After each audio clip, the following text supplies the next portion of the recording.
think that's it. I got you. You can just sit it where you.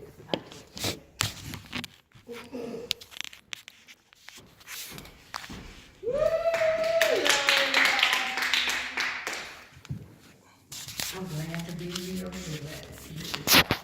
We're glad to have you. I got so many stories because I'm not, a young lady. I've got some years. I have 6 babies and 14 grandbabies. So, and another grandbaby on the way. I got a whole lifetime of stories. I think I'm going to choose the one to tell the story about the number 11. That's my number. She was speaking about numerology. If you work out my name, or when you do the numerology on my name, it's an 11 and I'm a 3, and I can't remember exactly, but 11 means something. So in 2011, November 1st, which is 11/11/1, my brother died. After that, I saw 11 everywhere, like on license plates. Every time it was 11:11 a.m. or p.m., I saw it. I saw 11 everywhere till it started driving me crazy. And so I started doing research on the number.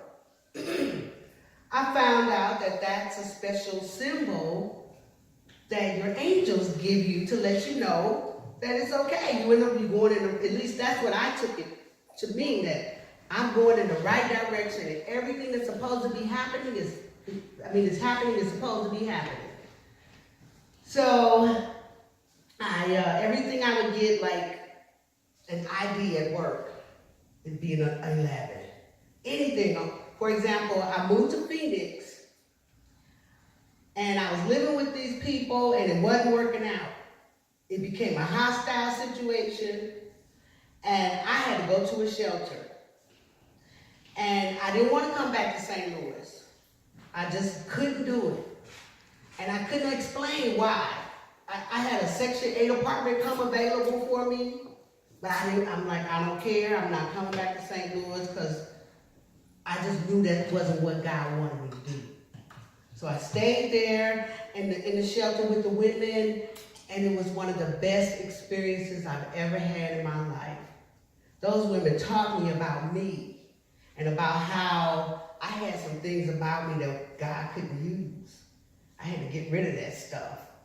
And so I felt like I was in a crash course to be able to learn how to be around all kinds of women and make them feel good. Because that's what I'm called to do. But, we got our own attitudes, So I believe I was put there in that place, and it was kind of like a hotel, kind of, sort of. It was like the building was less than a year old. And you go into the bathroom, it was huge, and it was just made to where women felt valued and cared for and worthy, and everything was clean, everything we needed. We ate, we cooked, and we ate, and it was a beautiful experience. But when I went there, I didn't have a car.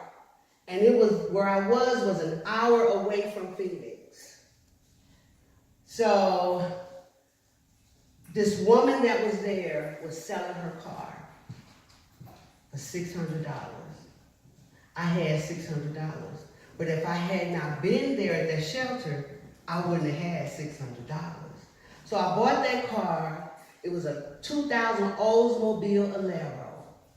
And to get back to Phoenix, it was an hour drive, and I think 70 or 17 miles, a whole bunch of miles, was nothing but desert on each side. And I used to be really afraid of everything. But I felt so blessed and so peaceful, and I wasn't worried about my car breaking down because I knew that God was with me. So I'm trying to find a place to live, and I'm filling out application after application after application. Most of these places, I don't know what the apartment looks like. I just need somewhere to live. And I knew in my heart how I wanted to live. One day me and a friend were driving down the highway, and I said, "Oh, I think I want to live over there. I like those buildings. They were all colorful and stuff." I was like, "I want to live over there." She goes, "Girl, you can't do that. because that's too expensive. I said, you don't know my God, do you? You must don't know my God. So I'm looking for these apartments. The lady calls and says I have an apartment. Now, meanwhile, I'm coming back over to Phoenix every day to go to this place called Fresh Start Women's Resource Center where I can get clothes and food. And I got a scholarship from them to go to school. And I graduated with a certificate in small business startup. But all of this is for my purpose. The shelter, learning how to get along with these women, the car to get me back so I could go to school and look for an apartment. All of this was preparing me for my purpose. So the lady calls, I go look at the apartment, I sight unseen. She said, you ain't even seen it, have you? I'm like, nope. Y'all ain't gonna believe how God blessed me.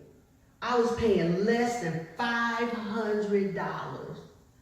You look out my bedroom window, it looked like I lived in a resort.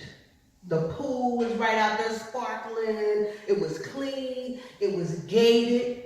You had to have a key to get in the parking lot and a key to get in the door once you get in the parking lot. And then another key to get in my door. Same way at the front. Because I was there by myself. No family, no friends. I didn't know anybody. But God took care of me. Now, I get back to number 11. My address was 1125. On the building is 11, all up and down the street. What do you see? 11s everywhere. My apartment number was 117. What you got? 11. Everything I did, God was letting me know, this is where you're supposed to be. So now, when I look at, when I want to know whether this is what God will have me to do, if I see that 11, I first check my gut. And say, oh, okay, I can feel that peace. Okay, this is what I'm supposed to be doing. I'm okay with that. Now, it gets even deeper than that. I started finding dimes and pennies everywhere. Not nickels, not quarters. Dimes, pennies, or a dime and a penny. That's what used to blow my mind. And I still find it. I found a dime and a penny on the gear shaft in my car. Come on now. How did they get there? I didn't put it there. I would find a dime and a penny just laying. No, I know that wasn't there. On the ground, I'm walking. What I see? A shiny dime. So that numerology stuff is true. Like this, I just started a new business. Just for curiosity's sake, I broke down the numerology numbers. It's 26957 is my number, my account number. I added them. I'm like, that turned out to be an 11. I'm like, okay, God, this is what I'm supposed to do. I'm gonna get rich, I guess, And on my vision board from last year, I had $11 million. Well, today I was listening to somebody say, well, that ain't big enough. I need me $111 million. So that I can help people. The more money I have, the more women I can help. And so I feel great knowing I'm in God's purpose. My steps are divinely ordered. And I get messages from God every day that you are doing what you're supposed to be doing. And so what I learned is, don't worry about what you're going to get, what's going to be there when you get there. You got a dream? Just go get it. Because whatever you need, go be there when you get there. Like my apartment, less than $500. In Phoenix, downtown Phoenix, people across the street paying $2,500, and Yvette paying less than $500. I'm walking down the street with rich people, and I would tell people, they're like, where do you live? I'm like, I live downtown on 3rd Street. I'm like, you rich? Yeah, know what my God is. So I just wanted to share that story about how good God is in my life and how God has led me to this point right here. Yay!